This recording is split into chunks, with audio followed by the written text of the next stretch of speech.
After parting ways with my previous wrestling obligations, it was about 5 or 6 months before I found myself making an appearance in NXT. At that point, I had mentally shifted gears and felt more centered.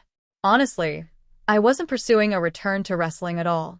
I had no expectations, no agenda. I didn't even really understand what NXT was all about at the time. When someone close to me asked, "You're not going to sign with WWE, are you?" My answer came easily. I said, "No, not at all. I just want to go back home. I need time with my family, with my kids. That's where my heart is right now." It just so happened that around that time, NXT was doing a show in Nashville. Road Dogg, someone I've always respected both as a person and a professional, reached out. He's always been honest and direct with me, never sugarcoated anything. That kind of person is rare in the wrestling world, and it's something I've always appreciated. He hit me up and said, "Hey man, we're doing a show here in Nashville. Want to swing by and check it out?" I thought about it for a moment and then said, "Yeah, sure. Why not?" So I showed up just planning to watch and catch up with some people. As I was sitting there, Road Dogg came over with his phone and showed me a message. It was from Triple H, Hunter. The text read something like, "Hey, ask Storm if he'll come down here to talk with us, and maybe even work a match if he's up for it." I looked at Road Dogg and I didn't hesitate. I said, "Yep. My bag's already packed. Let's do it." That was my mindset.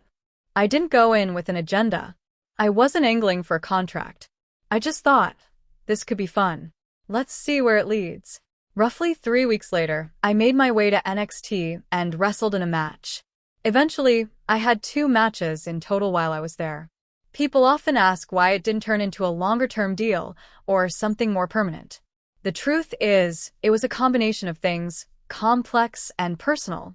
My decision had a lot to do with my family. Money played a part too, but it wasn't the driving factor. It wasn't a case of me demanding more pay or anything dramatic like that.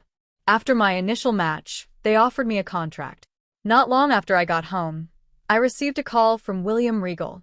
He told me how much they liked what I did and that they were very interested in bringing me on board full-time. I was excited. I felt like maybe this was the right moment, the right opportunity.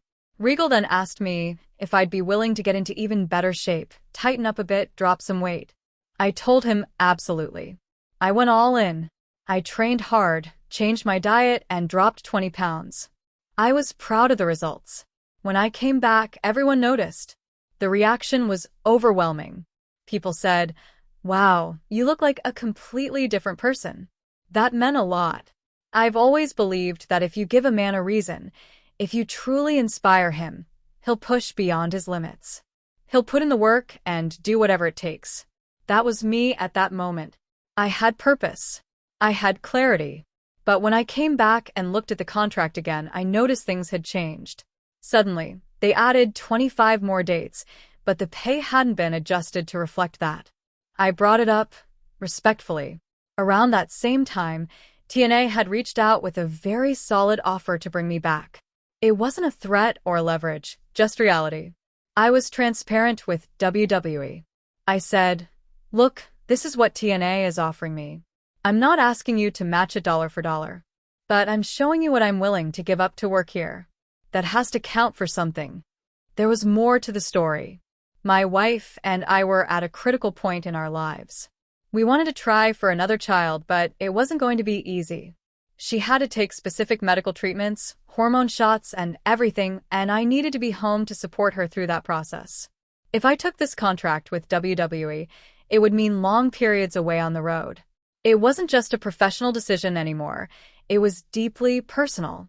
My wife, who has always supported my career, said, "If they can just tweak the offer a little bit, I'll support you signing." We both understood the sacrifices. But when I brought that final request to Hunter, he simply said, "I can't do it." It wasn't said with malice, just honesty. But that sealed the deal for me. I thanked him and told him that I couldn't sign. I had to put my family first. And just like that, I walked away from what could have been a huge opportunity. A few days later, Canyon Semin called and said Paul, Triple H, wanted to speak with me again. I was surprised. I said, "He already has my number. Canyon explained that since I wasn't under contract, they had to go through official channels. The call would be on a recorded line. I rolled my eyes but agreed. Hunter called and told me, "Look, Vince loves big characters and you know how to work the crowd. You won't be stuck in NXT long. We'd probably move you up quick." That was great to hear, but it didn't solve the issue at hand. I asked again about the terms. Could we meet halfway? But he said no, he didn't have the authority to change it. That was one of the hardest phone calls I've ever made in my life. Not because of the money or the contract, but because it felt like I was closing a door on something special. I didn't want to hang up. I kept second-guessing myself. Am I doing the right thing? But in my heart, I knew I was. I didn't realize it in that moment, but it was absolutely the best decision I could have made for my family. My son was born not long after, and he's now 8 years old. I can't imagine missing out on that chapter of my life. Meanwhile, TNA followed through. They gave me a strong contract, more money than before, and it was guaranteed. That kind of stability is rare in wrestling. I took that income and made smart investments, planted seeds for my future beyond the ring. Everything came together in a way that felt right. As for the matches I had in NXT, they were freelance, just one-off gigs.